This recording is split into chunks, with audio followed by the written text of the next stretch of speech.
मोमिन तबाह पा चुके हैं, कामयाब हो चुके हैं। अल्लाज़ीन मिन फी सलातिहिम ख़ाशिऊन, खुशू को इख्तियार करते हैं, अपनी नमाज पैसों के साथ करते हुए दिल की हाजिरी के साथ करते हैं। और दूसरी बात,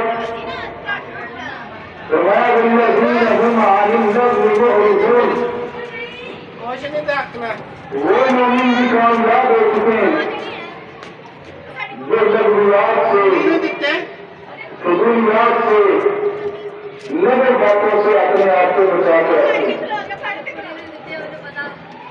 तो मतलब अगर कामयाब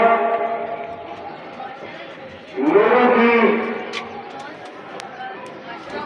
अल्लाह तबारक व तआला ने 30 निश्चित को बयान